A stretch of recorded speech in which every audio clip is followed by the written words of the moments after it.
A very good morning to all of you. आज good morning. Psychological purse good morning, good morning. आज psychological perspective of education की class में सरोज अपना presentation हम सभी के समक्ष रखेंगी। सरोज ने कल से ही अपना प्रेजेंटेशन स्टार्ट कर दिया था। उनका जो अभी रिमेनिंग पार्ट है उसको वो आज प्रेजेंट करेंगे और साथ में आप सभी लोग की क्वेरीज भी लेंगी। सरोज, आप रेडी हो बेटा? Yes ma'am. आप प्रेजेंट कर सकते हो। Okay ma'am. Good morning ma'am, good morning class. तो जैसा कि पता है कि हमारा टॉपिक एटीट्यूड, जिसको आज हम आगे कंटिन्यू करेंगे। तो देखते हैं कि सब कल हम लोगों ने क्या क्या पढ़ा था।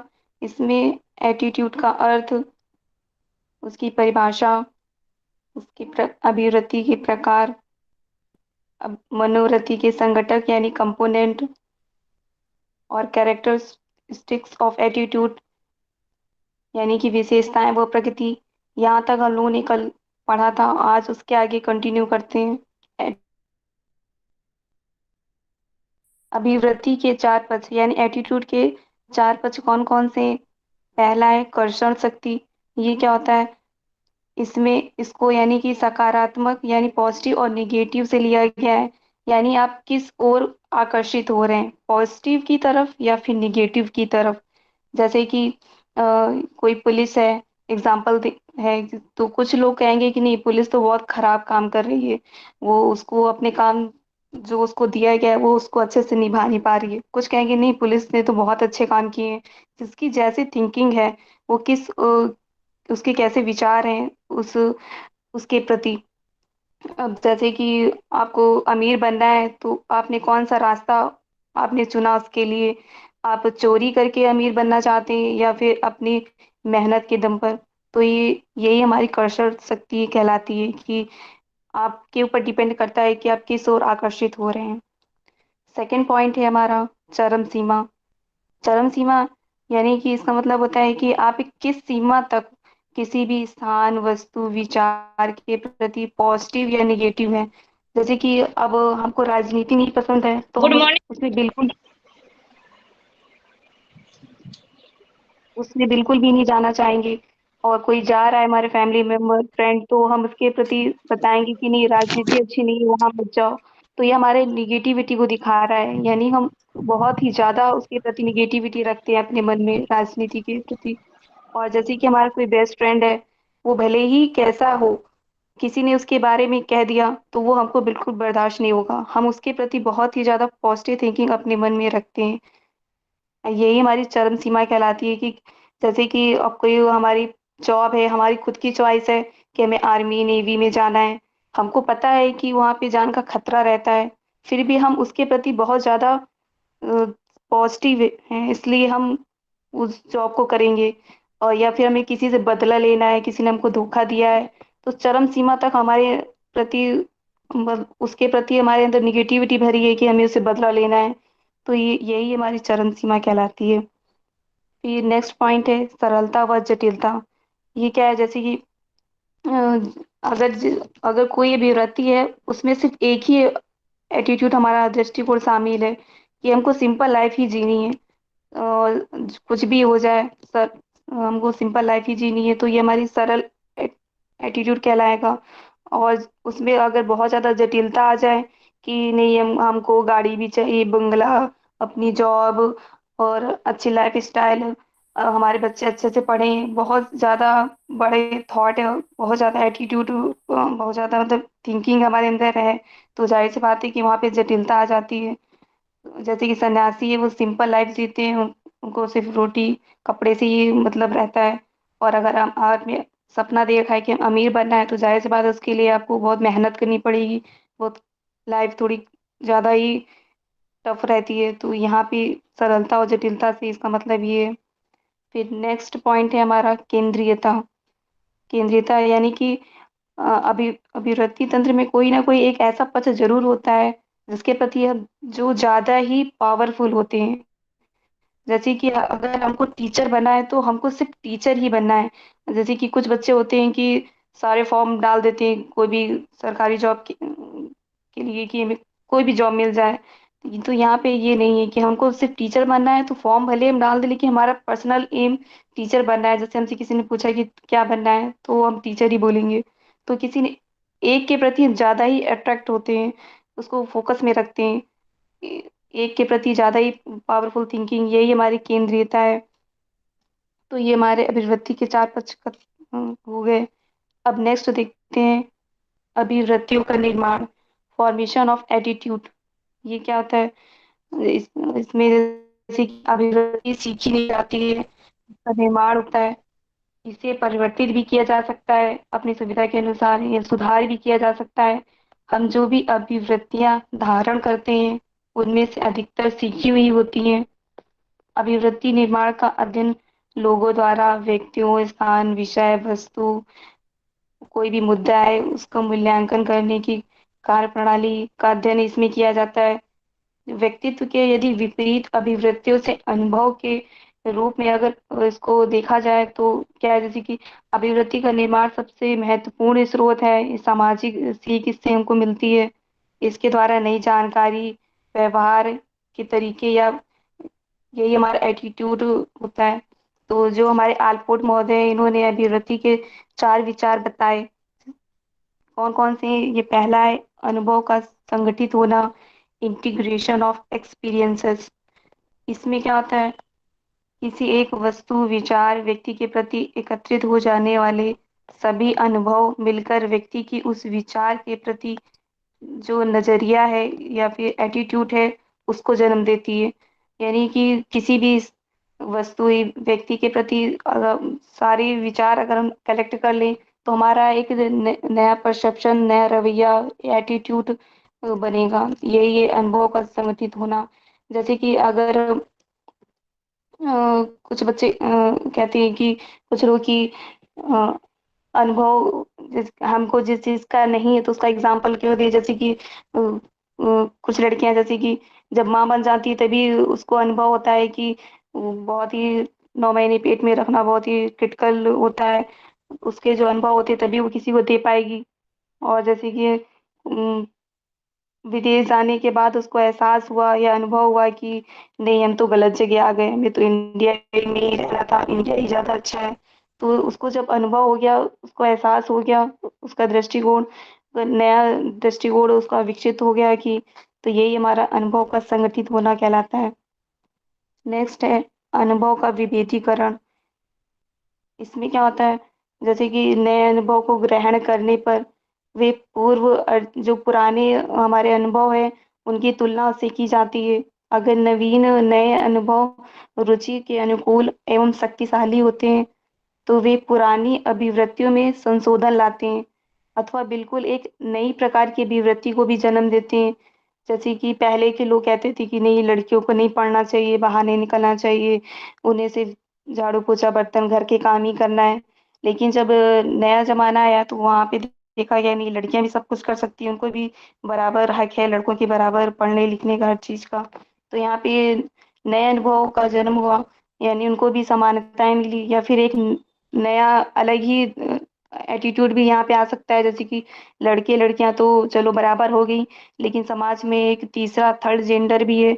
तो यहाँ पे उनके लिए भी सारी सुविधाओं, उनको भी समान हक दिया गया इंसान का, वो भी सम्मान पूर्वक समाज में जी सकते हैं। तो ये अनुभव का विभेदीकरण हो गया। तीसरा है तत्कालिक अनुभव। जैसे कि इसमें को अचानक, नाम से ही पता चल रहा है कि अचानक अनुभव हो गया। तो ये जैसे कि अचानक किसी घटना का या फिर कोई भी अनुभव के द्वारा जब अभिवृत्तियां जन्म लेती हैं, इसमें अपेक्षाकृत अधिक तीव्रता पाई जाती है। जैसे कि अचानक से हमको अनुभव हुआ कि हम बीमार हो गए हैं, हमको हॉस्पिटल जाना चाहिए, ये तत्काल हमको अनुभव हुआ। या फिर कोई पेशेंट की कंडीशन हॉस्पिटल में अचानक से बिगड़ जाती है तो उसको तुरंत आईसीयू में भर्ती किया जाता है। तो यहाँ पे तत्काल अनुभव डॉक्टरों के द्वारा हुआ, ये इसमें आता है। फिर नेक्स्ट पॉइंट है पूर्व निर्मित अभिवृत्तियों को ग्रहण करना। इसमें क्या होता है कि बहुत सारी अध्यापकों को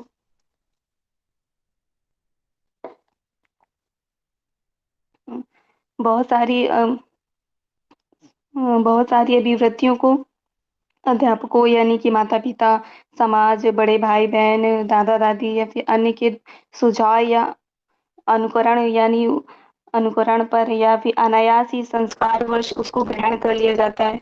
मतलब कि पुरानी जो भावनाएँ पुराने रूल बने हुए हैं उसको बिना सुझाव के, अनुकरण के बिना मतलब उसने ग्रहण कर लिया। जैसे कि दादा-नानी पहले से बोलते आ रहे हैं कि नहीं रात को बाहर नहीं जाना चाहिए, भूत चुड़ैल या फिर ऐसी अभिवृत्तियाँ उनके दिमाग में बैठा दी जाती हैं, तो बच्चे के मन में भी अनायास ही मन में बैठ गया है कि नहीं भूत चुड़ैल होते हैं या फिर ऐसा बोल दिया गया कि हमें जल्दी नहा धो करके पूजा पाठ करके ही बैठना चाहिए। अब किसी बच्चे के पास जैसे टाइम नहीं है, उसको टाइम पे जाना है जॉब करने, क्लास का टाइम हो रहा है तो हो सकता है कि वो ना नहाए या फिर पूजा पाठ तो ये भी मतलब ये इसमें आता है कि पुरानी जो रूढ़िवादी चीज़ें बनी हैं, उसका अनायास ही हम लोग ग्रहण कर लें।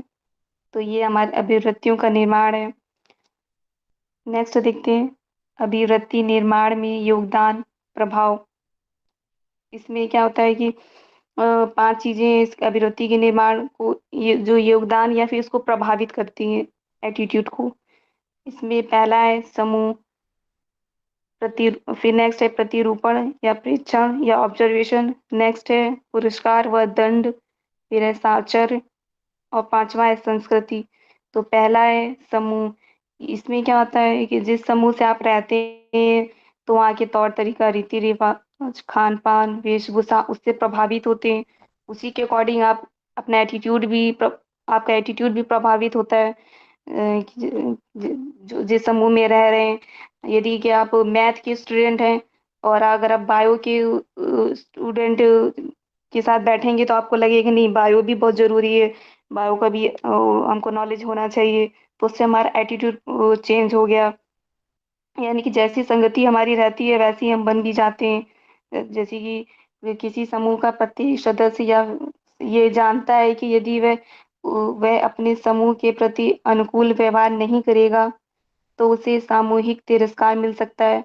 यानी कि अगर वह अपने समूह के किसी भी समूह से जुड़ा हुआ है, उसके प्रति अगर डाउट रहता है किसी प्रकार का या कुछ बोला उसने, तो उसको डर भी रहता है कि इसको तिरस्कार मिल सकता है, इसलिए वो उसको दंड मिल सकता है, इसलिए वो कभी-कभी मजबूरी में उस समूह को नहीं छोड़ पाता है। उसको पता रहता है कि ये समूह हमारे लिए अच्छा नहीं है। जैसे कि अगर एक क्लर्क है और उसने छुट्टी लेने के लिए मैनेजर के पास गया, तो मैनेजर ने अगर छुट्टी नहीं दी उसको, तो उसको लगेगा नहीं मैनेजर तो ये बहुत खराब है। लेकिन जब वो खुद मैनेजर बनता है, तो उसको एहसास होता है नहीं ये बहुत मैनेजर के लिए कि अगर सारे क्लर्क छुट्टी लेने लगे तो इतनी आसानी से हमारे ऑफिस का काम नहीं हो पाएगा।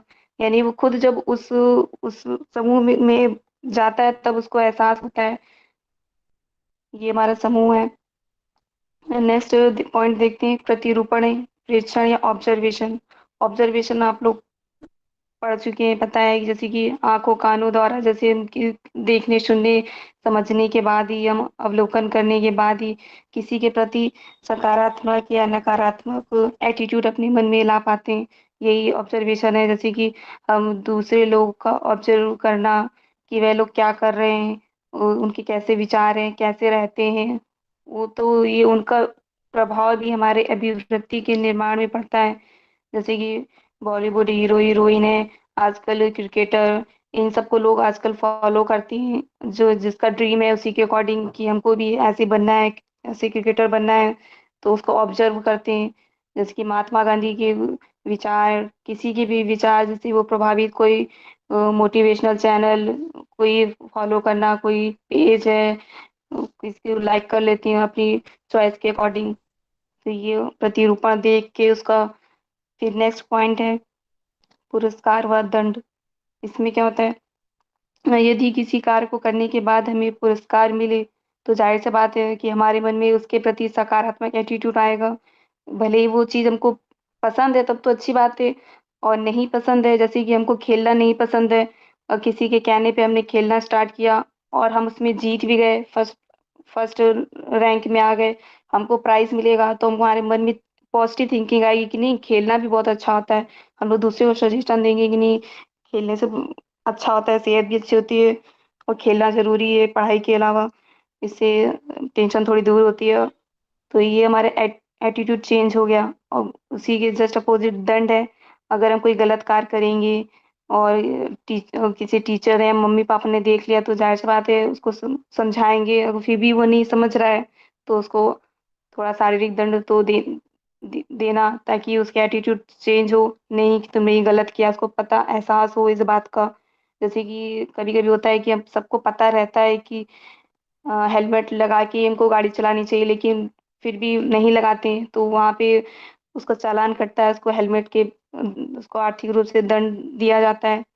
और क्लास में अगर बच्चे देर से आ रहे हैं, होमवर्क नहीं किया है, तो टीचर्स भी उसको दंड देते हैं।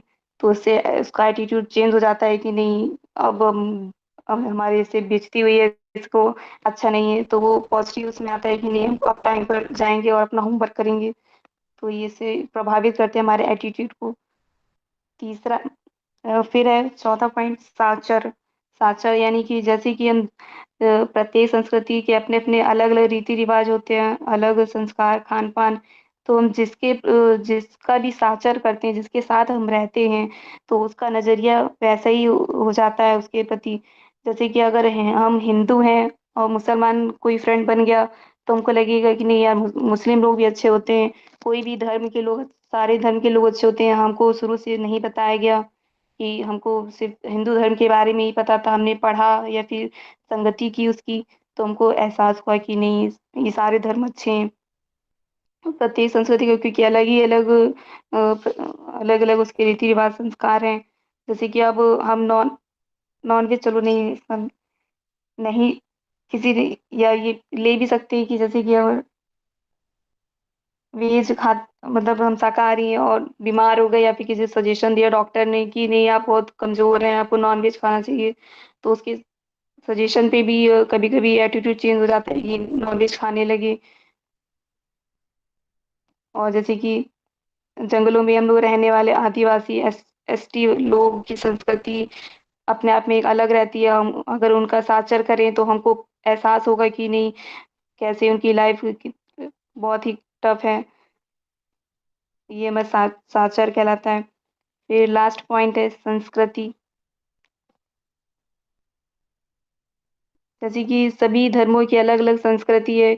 कोई हिंदू, कोई मुस्लिम, कोई इंडियन है, कोई अलग अलग कल्चर का है।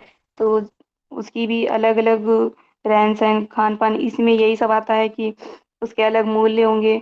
और कोई पूजा पाठ करता है, कोई भजन कीर्तन सत्संग, और कोई मुसलमान जैसे कि उनको कुरान पढ़ते हैं, उनका अलग है, अलग धर्म का है। तो ये अलग अलग संस्कृति भी हमको प्रभावित करती है, क्योंकि हर बच्चा अलग अलग संस्कृति से स्कूल कॉलेज में आता है। तो टीचर्स को दिक्कत होती है उसको समझने में, उसी के अकॉर्डिंग उसको पढ़ाना जरूरी रहता है। तो इससे भी एटीट्यूड हमारा चेंज होता है। तो ये हमारे अभिवृत्ति निर्माण में योगदान या फिर प्रभावित करने वाले कारक हैं। नेक्स्ट पॉइंट देखते हैं। अभिवृत्ति निर्माण या फिर विकास संबंधी कारक, factors influencing the formation of development of attitude. इसमें क्या होता है, अम, अभिवृत्तियों का निश्चित रूप से अर्जन ही होता है। ये हमको पता है कि अभिवृत्तियां चेंज भी होती हैं, जन्मजात भी होती हैं, और ज्यादातर अर्जित की जाती हैं। समाज में, वातावरण में जन्मजात भी होती हैं। जैसे कि इनका उम्र व अनुभव के साथ धीरे धीरे विकास भी होता है। जैसे उम्र है, जैसे छोटे में हमको लगता था कि कब बड़े होंगे, कब हमको आज़ादी मिलेगी, अपने मन का कर पाएंगे। लेकिन जब हम बड़े हो गए तो हमको लगा कि नहीं, छोटी जब हम छोटे थे वही लाइफ अच्छी थी, टेंशन फ्री रहते थे, वो ज्यादा अच्छी लाइफ अच्छी थी।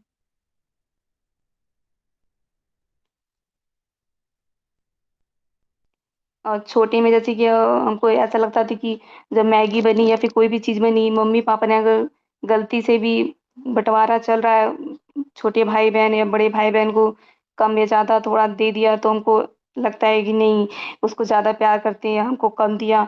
तो ये यहाँ पे भी हमको बाद में एहसास होता है कि नहीं, मम्मी पापा तो सभी से समान प्यार करते हैं। तो ये उम्र के साथ ये हमारे एटीट्यूड भी चेंज होते हैं। जैसे कि ये भी सत्य है कि सभी बालकों से एक किसी एक निश्चित आयु अथवा विकास अवस्था में किसी एक प्रकार की अभिवृत्तियां उसके अपने व्यक्तित्व की वातावरण की संयुक्त अंतःक्रिया कई परिणाम होती हैं। इस रूप में हम व्यक्ति की अभिवृत्तियों के निर्माण अथवा उनके विकास के लिए उत्तरदायी कारकों फैक्टर्स को निम्न भागों में व्यक्त कर सकते हैं। पहला है व्यक्ति में निहित कारक और सेकंड है व्यक्ति के वातावरण में निहित कारक। इसके अंतर्गत भी कुछ पॉइंट है, जैसे कि पहले में आता है व्यक्ति में निहित कारक में शारीरिक वृद्धि एवं विकास। शारीरिक वृद्धि एवं विकास जैसे कि अभिवृत्तियों के विकास में शारीरिक वृद्धि और विकास महत्वपूर्ण होता ही है। गिरा हुआ शारीरिक स्वास्थ्य, शारीरिक अक्षमता, शरीर के किसी भी अंग का समुचित कार्य न कर पाना बालक को संवेगात्मक रूप से पीछे धकेल देता है। उसको अपने शरीर के प्रति हीन भावना आ जाती है कि हम सामान्य बालकों की तरीके क्यों नहीं है। तो उसका सामाजिक विकास प्रभावित होता है। ऐसे बालकों में अभिवृत्ति का ठीक रूप से विकास नहीं हो पाता। तो उनके हीन हीन भावना आ जाएगी। तो जो जो शारीरिक वृद्धि कभी कभी ऐसा भी होता है कि गर्भावस्था से या फिर उसके बाद कोई दिक्कत हो गई, कोई बीमारी हो गई, किसी दुर्घटनावश शरीर का कोई अंग कट गया या पाहिज कोई लकवा कोई ऐसी प्रॉब्लम हो जाती है तो भी शारीरिक वृद्धि और विकास हमारा खराब रुक जाता है। और जैसे कि अब मोटे काले नाटे शरीर कदकाठी वाले बालक अपने शरीर के अंदर चल रहे विभिन्न हार्मोन्स की प्रतिक्रिया भी बालक के सामाजिक विकास के माध्यम से एटीट्यूड के विकास को प्रभावित करती है। तो ये हमारा शारीरिक वृद्धि एवं विकास हो गया। सेकेंड पॉइंट है बौद्धिक विकास। बौद्धिक जैसे कि इसका मेन मतलब होता है कि बुद्धि का कि किसी बात की ठीक ठीक समझने समझाने सही गलत का निर्णय लेने में बुद्धि का हमारा सक्षम होना बहुत जरूरी है। अभिव्यक्तियों का विकास बौद्धिक विकास से प्रभावित होता है। बुद्धि के महत्वपूर्ण अवयव होते हैं जैसे कि स्मरण शक्ति, सोचने विचारने, तर्क व कल्पना करने की शक्तियाँ। ये सब अभिव्यक्तियों के निर्माण में महत्वपूर्ण भूमिका निभाते हैं। विकसित बौद्धिक क्षमताओं के अभाव में एक छोटा बच्चा अपने परिवेश से बाहर की वस्तुओं के प्रति अभिवृत्ति के निर्माण में परेशानी का अनुभव करता है।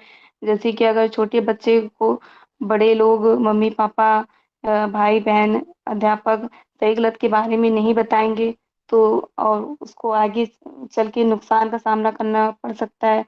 जैसे छोटे बच्चों को समझाया जाता है कि आग से दूर रहो, ये हमको जलाती है और ये सब चीजें जब वो खुद उस चीज का अनुभव कर लेता है तो उसको पता चलता है कि हाँ ये सही था कि हाँ ये इससे हमको प्रॉब्लम होगी। तो मेन उसका जो बुद्धि है तो यही उसको सही और गलत का निर्णय लेने में मदद करता है। कभी कभी बच्चों में वंशानुक्रम के कारण भी किसी की बुद्धि तेज होती है और किसी की कम। बुद्धि का अधिक से अधिक उपयोग अगर हम करेंगे तो ही हमारी बौद्धिक विकास सबसे अच्छा हो पाएगा। इस स्तर पर उसकी अभिव्यक्तियों का दायरा उसकी स्वयं की समस्याओं या नन्ही दुनिया के इर्द गिर्द ही फैला रहता है। जैसे जैसे वे बड़ा होता है उसमें बुद्धि का विकास स्वतः होता चला जाता है। उसकी अभिव्यक्तियों का दायरा भी फैल जाता है और वह जटिल से जटिल सूक्ष्म विचारों आदर्शों के प्रति अपनी अभिव्यक्तियां विकसित कर लेता है। यानी कि जब बच्चा छोटे से बड़ा होगा तो जाहिर सी बात है उसके एटीट्यूड और उसकी बुद्धि खुद ही आ जाएगी कौन क्या सही है क्या गलत है। वो सारे अपने मन से सारे काम कर लेता है। तो ये हमारा बौद्धिक विकास हो गया। फिर आता है संवेगात्मक विकास।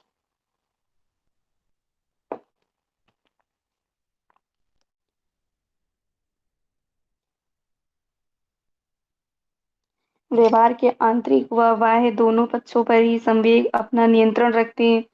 जैसे कि हमारे तीन मुख्य संवेग होते हैं भय क्रोध प्रेम।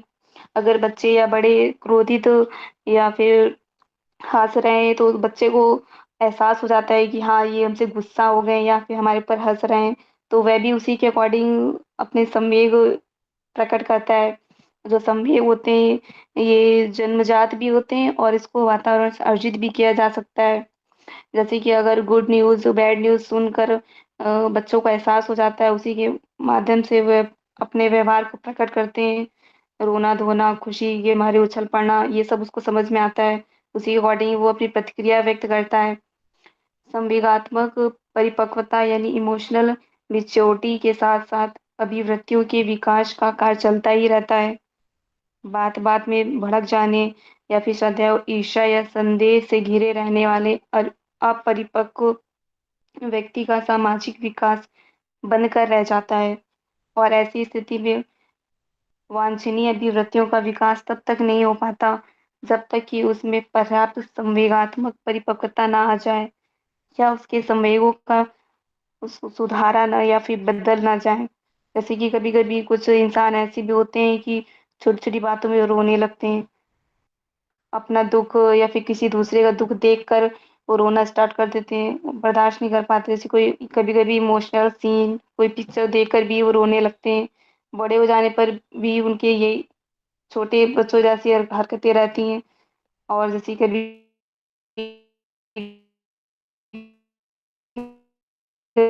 कभी कुछ ऐसे इंसान भी होते हैं कि सामने डेड बॉडी पड़ी हो, तो भी उनका पता उनको कोई फ़र्क नहीं। अलग-अलग संवेग रहते हैं कि कोई बहुत ही नर्म दिल का और कोई बहुत ही पत्थर दिल का होता है। ये हमारे संवेग के ऊपर डिपेंड करता है। तो यानी हमारे संवेगात्मक विकास अभिवृत्तियों के निर्माण में महत्वपूर्ण भूमिका निभाते हैं। फिर नेक्स्ट पॉइंट है सामाजिक विकास। यानी अभिवृत्तियां मात्र व्यक्तिगत मामला नहीं होती हैं। इनका जन्म, पालन पोषण और इनका उपयोग सभी कुछ सामाजिक दायरे में ही होता है। अगर बालक या फिर किसी बच्चे को आस-पास, पड़ोस, समाज में दूषित या फिर कुरीतियों से व्याप्त, जैसे कि जहाँ पे पढ़ाई-लिखाई का कोई माहौल नहीं है, पेरेंट्स शराब पी रहे हैं, धूम्रपान, मंदिरा इसका सेवन कर रहे हैं और अपनी वाइफ पे हाथ उठाते हैं या फिर अनुचित व्यवहार करते हैं, तो वो बालक भी वैसे ही बन जाएगा, देखकर उसका सामाजिक विकास रुक जाता है। उसको सही और गलत जो वो छोटे बच्चे को मतलब जो जैसा देखता है उसी को वो समझता है, उसी को फॉलो करता है। लेकिन जब वो बड़ा हो जाता है और बाहर की दुनिया में निकलता है तो देखता है कि नहीं, सारी दुनिया खराब नहीं है, अच्छे लोग भी हैं यहाँ पे। उसको उसकी बुद्धि का जब विकास हो जाएगा तो समझ जाएगा कि नहीं, क्या सामाजिक समाज में हमको रहना है तो हमें क्या कैसे रहना है, उसको पता चल जाता है। और अगर एक बार बच्चा बिगड़ गया तो जल्दी उसको सुधारा नहीं जा सकता है। वो इसलिए घर उसका सामाजिक वातावरण बहुत अच्छा रहना चाहिए। जो बच्चे जिनका विकास सामाजिक विकास अच्छा रहता है, वो अपने ज़िंदगी और अपने करियर हर चीज़ के लिए हमेशा तैयार, सकारात्मक रहते हैं। तो हमारा सामाजिक विकास हमारे एटीट्यूड को बहुत ज़्यादा प्रभावित करता है। फिर नेक्स्ट पॉइंट है चारित्रिक अथवा नैतिक विकास। ये भी बहुत ही प्रभावित करते हैं एटीट्यूड को हमारे। प्रत्येक व्यक्ति को इस विकास के माध्यम से कुछ विशेष मूल्यों व आदर्शों से प्यार हो जाता है, जो उसके अपने होते हैं तथा जिनके लिए वे गौरवान्वित महसूस करता है। जैसे कि अगर उसको पता चल जाए कि हमको कैसे गुड गर्ल या गुड बॉय बनना है, तो और क्लास में हमको कैसे टीचर के सामने अच्छा स्टूडेंट बनना है, तो वो उसी के अकॉर्डिंग तुरंत जो होमवर्क दिया जाएगा वो होमवर्क कर कर आएगा। ये उसका खुद का समय पर कॉलेज स्कूल आएगा, समय पर पूरा अपना होमवर्क कर लेगा और घर में भी अपने फ्रेंड्स घर में फ्रेंड्स में सभी जगह अच्छे ही कार्य करता है। तो उसी के अकॉर्डिंग एग्जाम्पल उसका दिया जाता है कि देखो वो बच्चा क्या कितना अच्छा है, उसका एग्जाम्पल समाज में दिया जाता है, उसका चरित्र अच्छा रहता है। और वहीं पे जो सिगरेट, धूम्रपान और इसमें इस तरह की आपराधिक प्रवृत्ति वाले होते हैं, जिनका चरित्र अच्छा नहीं रहता, उसके प्रति निगेटिविटी रहती है हमारे मन में, उसको समाज में अच्छा स्थान नहीं मिलता है। इन्हीं के अनुकूल अभिवृत्ति को पनपने का प्रयत्न वो करता रहता है, यानी कि वो अच्छा बनने की कोशिश करता है हमेशा। जैसे ही हम लोग स्कूल कॉलेज जब पढ़ाई कर लेते हैं तो हमको कैरेक्टर सर्टिफिकेट मिलता है, तो उसका भी बहुत वैल्यू है आज की डेट में।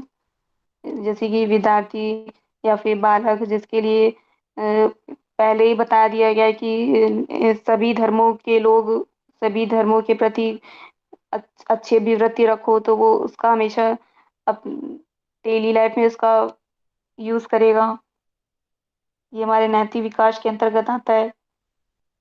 फिर हमारा सेकंड पॉइंट था व्यक्ति के वातावरण में निहित कारक। इसमें दो फैक्टर मेन रहते हैं कि घर व घर परिवार, और सेकंड है सामाजिक वातावरण।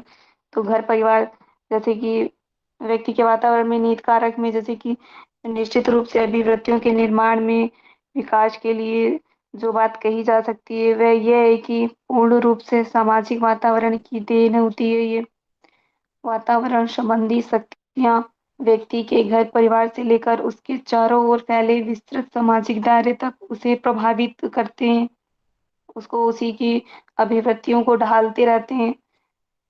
बालक जिस वातावरण में रहता है, अपने घर परिवार, स्कूल, विद्यालय, पड़ोस में, तो इन सब की अभिवृत्तियां अगर सकारात्मक या फिर नकारात्मक की ओर उसको ले जाती हैं।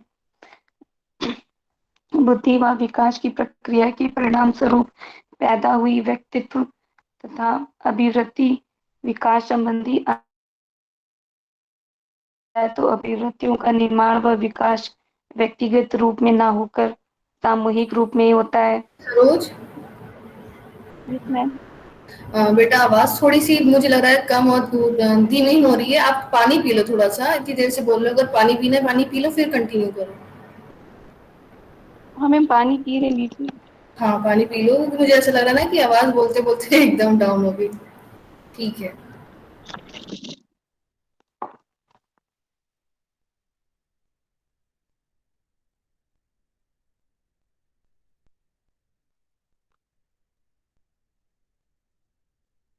घर परिवार अभिवृत्ति की निर्माण की प्रारंभिक प्रक्रिया घर व परिवार से ही शुरू होती है। बालक में अनुकरण यानी कि फॉलो करने की प्रवृत्ति बहुत अधिक होती है। अगर उसके मम्मी पापा घर में घरेलू हिंसा करते हैं, वही पुरानी बात जैसे कि बता चुके हैं, तो वो वैसे ही वो भी करने लगेगा। वो भी स्त्रियों के प्रति यही धारणा बना लेगा कि हमारे पापा जैसे कि मारते हैं। तो अगर उसके घर का माहौल अगर अच्छा होगा, सब लोग साथ मिलजुल कर रहते होंगे, पूजा पाठ, टहलना और साथ में खाना खाना, अच्छी बातें, पढ़ाई लिखाई का माहौल होगा, तो वो भी आगे चलकर वैसे ही व्यवहार करेगा जैसे उसके घर परिवार में होता है। सबके घर परिवार का अलग अलग माहौल रहता है। अ, यदि यदि बच्चे नए शब्दों को सीख लेते हैं, जैसे उसके घर में जैसा, अगर कोई गाली दे रहा है छोटे बच्चे को, तो उसको पता नहीं रहता है कि ये सही है कि नहीं, वो उसको सीख लेता है।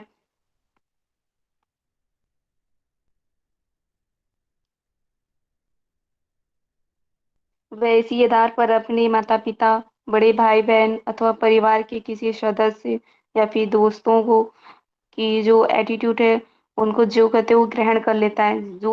वो छोटा बच्चा जैसा देखता है वो वैसे ही सीख जाता है, उस अपनी लाइफ में उसको एक्सेप्ट कर लेता है।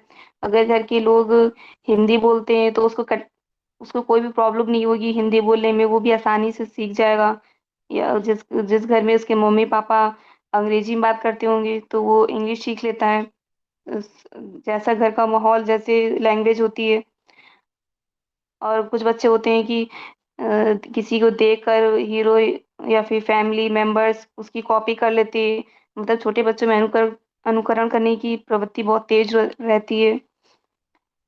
परिवार के संस्कार बालक को स्वाभाविक रूप से ये सिखा देते हैं कि विभिन्न विचारों या वस्तुओं के प्रति विभिन्न परिस्थितियों में उसे किस प्रकार की प्रतिक्रिया व्यक्त करनी है, और इस तरह उसमें विभिन्न अभिवृत्तियां अपनाने का प्रथम श्रेय घर व परिवार को ही जाता है। जैसे कि अब बच्चा अपने विचारों को प्रकट करता है, जो भी उससे समझ में आता है, और कैसी प्रतिक्रिया देनी है, हंसना है, कौन कैसी सामने की कैसी कंडीशन है कि रोना है, गुस्सा करना, शांत शांत रहना है, उसी के अनुरूप वो करने लगता है। परिवार का स्वस्थ वातावरण और परिवार के सदस्यों की वांछनीय अभिवृत्तियां जहां बच्चे पर अनुकूल प्रभाव डालकर उसमें उचित अभिवृत्तियां पैदा करने में सहयोग करती हैं, जैसे कि अगर घर के छोटे लोग बड़ों का सम्मान कर रहे हैं, सभी लोग मिल-जुल कर रह रहे हैं और वहाँ पे स्त्रियों का सम्मान होता है, सब दुःख-दर्द में सहयोग, आपसी प्यार बना रहता है, तो उस माहौल में बच्चा यही संस्कार आगे की पीढ़ी को लेके जाता है कि वो भी वही सीखेगा, अपनी आगे की पीढ़ी के लिए भी वही संजो कर रखता है और ये सब देखकर उसको सीखकर अपने भावी जीवन में उतार लेता है, अपने व्यवहार में प्रकट भी करता है। उसके घर व परिवार उसके संस्कार से पता चलता है कि अच्छे परिवार से, घर परिवार से उसके संस्कार इनको बताते हैं और अगर उनको प्रतिकूल या अवांछनीय अभिवृत्तियों द्वारा असामाजिक अभिवृत्तियों के पनपने का रास्ता खुल जाता है। जैसे कि अगर प्रतिकूल अभिवृत्तियाँ होंगी, असामाजिक कार्य होंगे, अगर घर परिवार का मुखिया ही आए दिन शराब पीकर घरेलू कलह करता है, असामाजिक माहौल जैसे ही बन जाता है, तो वहाँ पे बच्चा वैसे ही वो भी करने लगता है। तो यानी कि मम्मी-पापा को बालकों के प्रति रूखी, चिड़चिड़ी, अलगाव या आक्रामक अभिवृत्ति द्वारा बच्चों में अगर आक्रमा आक्रामक अथवा आत्महत्या से प्रेरित अभिवृत्तियों का विकास हो जाए, तो इसमें उनका कोई कसूर नहीं। यानी कि वो अगर चिड़चिड़ा और बहुत ज़्यादा खराब व्यवहार अलग-अलग रहने लगे, तो ज़ाहिर-सी बात है कि वो आत्महत्या के प्रति प्रेरित भी हो सकता है। तो इसमें उसका कोई कसूर नहीं क्योंकि उसके घर का माहौल ही ऐसा हो चुका है। अतः घर व परिवार के महत्व की अभिवृत्तियों के निर्माण की दिशा में कभी भी नज़रअंदाज नहीं किया जा सकता। ये हमारे घर परिवार की बात थी। सेकंड है सामाजिक वातावरण। इसमें स्कूल, ऑफिस, संगोष्ठी यानी सेमिनार ये सब आते हैं। घर व परिवार से भी वृत्ति निर्माण की प्रक्रिया प्रारंभ होकर उसके सामाजिक वातावरण में आ जाती है। जैसे-जैसे बालक बड़ा होता है, उसका सामाजिक दायरा फैलता चला जाता है। सामाजिक संपर्क द्वारा उसकी पूर्व निर्मित अभिवृत्तियों में परिवर्तन होने या बहुत सी नई अभिवृत्तियां भी जन्म ले लेती हैं। अगर बच्चा खराब घर परिवार से बिलोंग करता है तो उसको यही लगता होगा कि दुनिया बहुत खराब है। अगर वह अच्छे घर परिवार से होगा और उसका सामाजिक विकास संस्कार अच्छे दिए गए होंगे तो वो समाज में बहुत जल्दी एडजस्ट हो जाता है। उसको हमेशा सकारात्मक रहता है हर चीज के लिए। अच्छे व्यू रहते हैं उसके और उसी को लोग फॉलो करते हैं। उसका एग्जाम्पल समाज में दिया जाता है। किसी विद्यालय या स्कूल में उसके क्लासमेट, फ्रेंड का समूह, मोहल्ले के खेलने के लिए जो अलग बच्चे रहते हैं और कोचिंग के अलग उसके फ्रेंड हैं या फिर अपनी इंटरेस्ट के अकॉर्डिंग अगर वो स्विमिंग, डांसिंग सीखने कहीं गया है तो वहाँ के उसका फ्रेंड सर्कल अलग रहता है। तो या फिर ऑफिस, सेमिनार, क्लब, सत्संग कहीं भी गया तो सबके अलग-अलग माहौल रहता है वहाँ का। जिस समूह के प्रति उसकी अधिक निष्ठा होती है, उसकी अभिवृत्तियों को वह अपना लेता है। विद्यालय में उसकी अभिवृत्ति के निर्माण तथा विकास पर अध्यापकों तथा साथी संबंधी, उनका व्यवहार, टीचर का नेचर, उनकी थिंकिंग, पढ़ाने का मेथड और टीचर का कैसा व्यवहार है, पाठ्यक्रम, शिक्षण विधि तथा स्कूल की अन्य गतिविधियाँ, ये भी उसको बहुत प्रभावित करती हैं। जैसे प्रचार-प्रसार, संचार के माध्यम है, पत्र-पत्रिकाएँ, रेडियो, टीवी, सिनेमा और यूट्यूब से भी न्यूज़, पेपर ये सब काफ़ी एग्ज़ाम्पल है। इसके द्वारा भी जो वो देख देख सुन रहा है, इससे भी उसकी अभिवृत्तियाँ बहुत प्रभावित होती हैं। तो ये हमारा टॉपिक ये जो हमारा था अभिवृत्ति निर्माण विकास संबंधी कारक ये खत्म हो गया। नेक्स्ट देखते हैं अभिवृत्ति का मापन। इसमें क्या होता है? अभिव्यक्ति निश्चित रूप से आंतरिक अभिव्यक्तियाँ ही होती हैं। अगर हम इनका मापन करना चाहते हैं, तो उनके वाह्य व्यवहार के द्वारा ही इन्हें जाना व समझा जा सकता है। निसंदेह अभिवृत्तियों का सामाजिक विज्ञानों में अत्यंत महत्वपूर्ण तथा सार्थक स्थान रहा है। यही कारण है कि मनोवैज्ञानिक, शिक्षाशास्त्री, प्रशासकगण, समाजशास्त्री, अनुसंधानकर्ता आदि अभिवृत्तियों के मापन के प्रयास करते रहे हैं।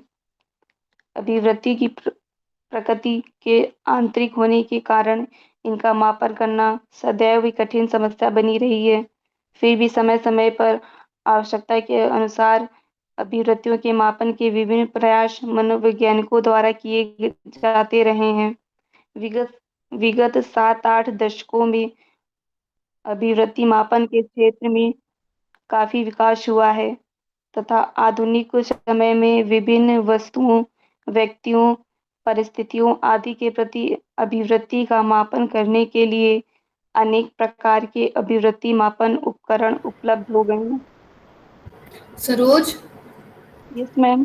बेटा आप डायरेक्ट अपना टाइम देखो, टाइम के हिसाब से हमें प्रेजेंटेशन करना होता है। तो बेसिकली डायरेक्ट मेथड्स क्या होते हैं, इनडायरेक्ट क्या होते हैं, और उनके अंदर भी जो आपने थर्स्टन और लिकर्ट बताया तो उसके बारे में चर्चा करो। ठीक है, बहुत ज्यादा आप जैसे मसलर थ्योरी पढ़ रहे हो, ठीक है, तो पॉइंट पे आओ आप। यस मैम, तो फिर वही इसका मापन दो विधियों के द्वारा किया जाता है, प्रत्यक्ष और अप्रत्यक्ष। प्रत्यक्ष में दो विधि इंपॉर्टेंट है, थर्स्टन अभिवृत्ति मापनी, दूसरा है लिकर्ट अभिवृत्ति मापनी। थर्स्टन विधि क्या है? इस विधि का प्रयोग सर्वप्रथम फ्रांस में 1901 में अंग्रेजी पढ़ाने के लिए किया गया था। प्रत्यक्ष विधि को निर्बाध पद्धति, सुगम विधि और प्राकृतिक विधि भी कहते हैं। व्यक्ति से प्रत्यक्ष रूप में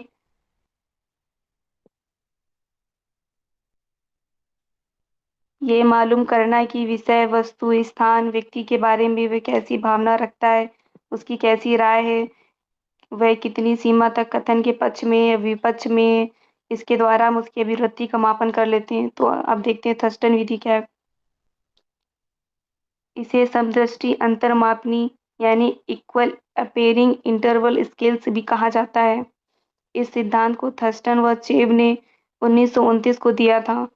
ऐसी मापनी का निर्माण करने के लिए किसी वस्तु, व्यक्ति या प्रक्रिया के प्रति विचार व्यक्त करने वाले अनेक कथन एकत्रित किए जाते हैं। इन्हें कुछ निर्णायकों विशेषज्ञों के द्वारा 11 श्रेणियों में, जो बहुत अनुकूल से लेकर बहुत प्रतिकूल तक फैली होती हैं, उसमें विभक्त कराया जाता है। मध्य का मान तटस्थ यानी 0 होता है। वह कथन जिसे अधिकांश निर्णायक गण अनुपयुक्त यानी बेकार समझते हैं, उनको छोड़ दिया जाता है, हटा दिया जाता है। शेष कथन मापनी का निर्माण करते हैं। इनमें से प्रत्येक कथन को मापनी मूल्य यानी स्केल वैल्यू प्रदान किया जाता है। जैसे कि इसमें बताया गया है कि किसी के भी विचार जानना है तो उसके लिए अगर हमने उससे कुछ क्वेश्चन पूछे तो उसके 11 श्रेणियों में बांट दिया जाता है उस स्केल को, जो बहुत अनुकूल से बहुत प्रतिकूल तक फैली रहती है कि वो अगर उसका आंसर जिसमें मैच करेगा उसी के अकॉर्डिंग उसको नंबर दिए जाते हैं। जैसे कि ये आगे स्केल है 1 2 3 4 5 जो 11 तक है। और example of equal appearing intervals in Thurston scale का जो अनफेवरेबल और एक तरफ है फेवरेबल और बीच में न्यूट्रल, यानी कि जो जो उसके क्वेश्चन पुटअप किए जाते हैं उसी के अकॉर्डिंग उसको उस जगह पॉइंट में रखा जाता है। थर्स्टन पैमाना मनोवैज्ञानिक और समाजशास्त्र दोनों के मापने का पहला औपचारिक तरीका था। इसमें होता है क्या है कि जैसे कि मापने के द्वारा अभिवृत्ति मापन करने के लिए व्यक्तियों से कहा जाता है कि जिन कथनों से वे सहमत होते हैं उनके आगे सही का निशान लगा दें और फिर अंकित निशानों के आगे दिए हुए मापनीय मूल्यों का योग करके जितने कथनों को उसने अंकित किया है उन उसका भाग देकर व्यक्ति का मापनीय क्रम यानी स्केल पोजीशन ज्ञात कर लिया जाता है और इस आधार पर उसकी अभिवृत्ति का अनुमान लगा लिया जाता है। वह कैसा महसूस करता है, बल्कि उस तरीके से कि उस कितनी दृढ़ता से महसूस करता है, उसका क्या एटीट्यूड है उस विचार के प्रति, इसका पता चल जाता है। जैसे कि हमने उससे कुछ क्वेश्चन पूछे कि अच्छा बताओ कि ये मतलब कि हमारा क्वेश्चन है कि हिंदू और मुसलमान एक साथ रह सकती, तो उसके प्रति उसका क्या आंसर होगा। और मुझे विश्वास है कि अमीर व्यक्ति अपने जीवन को अच्छे से व्यतीत कर सकता है, तो कुछ कहेंगे कि नहीं, ज़रूरी नहीं है कि अमीर लोग ही अच्छे से जीवन व्यतीत कर सकें। कुछ कहेंगे हाँ, और कुछ बहुत ही ज़्यादा उसके लिए पॉज़िटिव होंगे। और और फिर कुछ उससे कोई दूसरा एग्ज़ाम्पल दिया गया है कि मैं सोचता हूँ कि चर्च समाज का खून चूसने वाली जोक है, तो कुछ कहेंगे कि नहीं, चर्च ही क्यों, बाकी मंदिर मस्जिद वो भी हैं। कुछ कहेंगे नहीं, चर्च तो बहुत अच्छा काम कर रहे हैं, पूजा पाठ जो भी उसकी थिंकिंग है उसके अकॉर्डिंग वो उसको अंकित करेगा उस स्थान में। तो ये उसकी मनोवृत्ति को दर्शाता है ये चार्ट, ये लि, लिकट यानी थस्ट ये सॉरी थर्स्टन अभिवृत्ति मापनी। नेक्स्ट है हमारा लिकर्ट स्केल। ये क्या होता है? 1932 में लिकर्ट ने इस विधि का निर्माण किया। इस विधि को लिकर्ट योग निर्धारण विधि कहते हैं। लिकर्ट ने भी थर्स्टन के समान विधि ही विकसित की। अंतर केवल इतना था कि इसमें निर्धारण स्तर पर 11 की जगह 5 बिंदुओं का प्रयोग किया गया, जो क्रमशः पूर्णता, असहमत, सहमत, असहमत, अनिश्चित, सहमत, पूर्णता, सहमत होती हैं। लिकर्ट ने इन्हें क्रमशः 4, 3, 2, 1, 0 अंक प्रदान किए। इस प्रकार उनके कथनों के अंकों को जोड़कर उसका संपूर्ण योग ज्ञात कर लिया जाता है। संपूर्ण योग ज्ञात कर उसकी पूर्ण अभिवृत्ति ज्ञात कर ली जाती है। इसमें भी पिछले थर्स्टन की भांति इसमें लेकिन सिर्फ 5 होते हैं पॉइंट, और उन्होंने थर्स्टन ने 11 स्केल पॉइंट रखे थे। जैसे कि इसमें कोई क्वेश्चन पूछा गया तो उसी के अकॉर्डिंग उसकी कंडीशन देख के पता चल जाए उसकी मनोवृत्ति कैसी है, वेरी पुअर, पुअर, एवरेज। जैसे कि ये चार्ट दिख रहा है, गुड, एक्सीलेंट, किस पोजीशन में आ रहा है वो, इससे हमको पता चल जाता है। जैसे कि मेरा मानना है कि राहुल गांधी को राजनीति छोड़ देनी चाहिए, या फिर अपराधी के लिए कठोर दंड यानी फांसी का प्रावधान रखना चाहिए। तो ये जो कुछ क्वेश्चन पूछे जाते हैं, कोई भी एग्जाम्पल दिया जा सकता है, तो अपनी राय के अकॉर्डिंग वो अप, उसके आगे, उसी क्वेश्चन के आगे टिक लगाता है। तो उससे हमको पता चल जाता है कि वो एक्सीलेंट या वेरी पुअर किस कंडीशन में आ रहा है, उसका क्या एटीट्यूड है। तो ये हमारे कुछ मेथड थे जिसके द्वारा हम प्रत्यक्ष विधि के द्वारा हम उसकी अभिवृत्ति को जान सकते हैं। सबसे लास्ट है हमारा अप्रत्यक्ष विधि। ये क्या होती है? अप्रत्यक्ष विधि में व्यक्तियों को ये मालूम कराए बिना कि उसे जो करने को कहा जा रहा है उसका क्या प्रयोजन है, कैसी प्रतिक्रिया देगा, ये उसे भी पता नहीं होता। जैसे कि प्रोजेक्टिव टेक्निक्स, यानी कि पर्सनालिटी में पढ़ा होगा, टीएटी, सीएटी, ये सब प्रोजेक्टिव टेक्निक्स आते हैं, जिसमें कुछ चित्र दिखाए जाते हैं बच्चों को। उससे उसका बिहेवियर पता चलता है कि उसकी क्या थिंकिंग है, क्या देख पा रहा है वो। इसके द्वारा, उसके अप्रत्यक्ष विधि के द्वारा उसकी एटीट्यूड को हम माप सकते हैं। अप्रत्यक्ष विधि में व्यक्ति का सही वास्तविक व्यवहार, बुद्धि एवं अभिवृत्ति का अनुमान लगाया जा सकता है। तो हमारा ये एटीट्यूड टॉपिक खत्म हो गया है। ये हमारा रेफरेंस। Thank you class. किसी को कुछ पूछना हो या ना समझ में आया हो तो पूछ सकते हैं।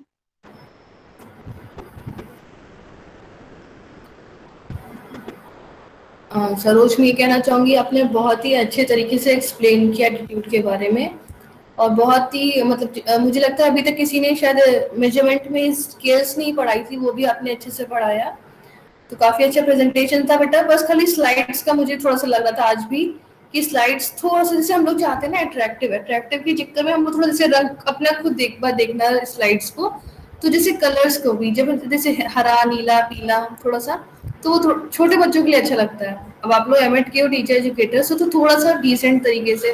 पर एक अभी कोई स्लाइड्स थी जिसमें शायद थर्स्टन के बारे में था, वो ब्लू और व्हाइट करके, उसमें तो मुझे दिख नहीं रहा था, तो मैंने अपना जो स्क्रीन है उसको थोड़ा टिल्ट किया, उसको तुम देखना। तो कलर, और ये देखो एक मुझे दिख रहा था, एक और ये तो हाँ नीला है, इससे पहले एक व्हाइट और लाइट ब्लू था, स्काई कलर।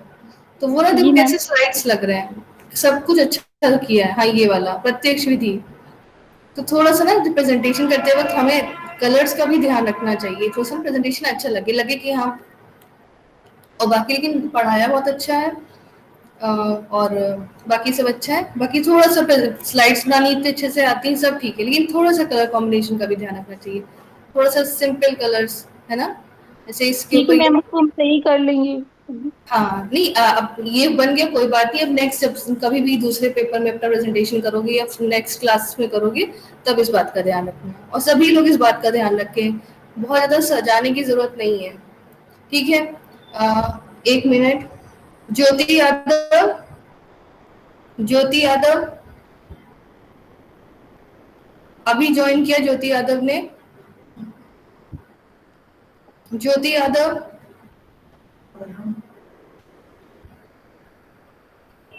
ज्योति यादव मीटिंग में अभी ज्वाइन हुई है, आपको आवाज नहीं आ रही मेरी?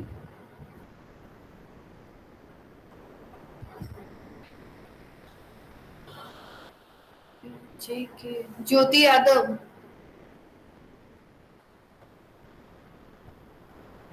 ज्योति अपना माइक्रोफोन आप अनम्यूट करिए। Yes ma'am. ये बताओ क्या टाइमिंग था बेटा क्लास का?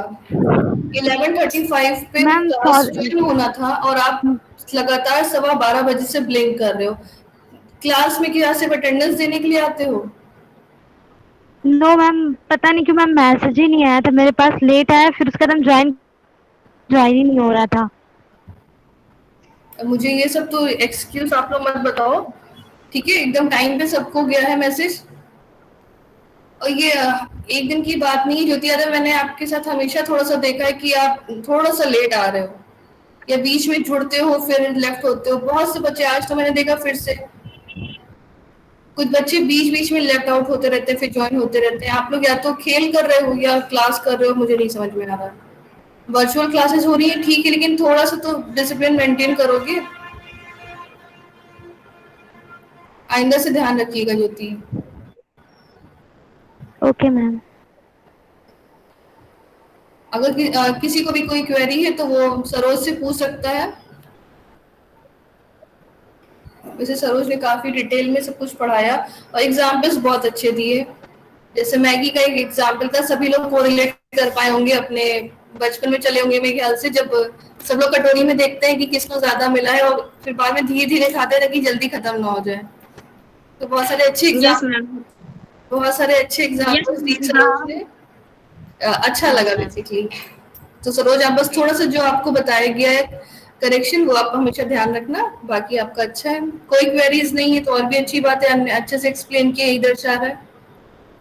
तो इसी के साथ आज की क्लास हम यहीं पर बाइंड अप करते हैं, फिर नेक्स्ट क्लास में एक नए प्रेजेंटेशन के साथ फिर मिलेंगे। Thank you class. Okay, thank you ma'am. thank you, ma'am. Thank you, ma'am. Ma'am.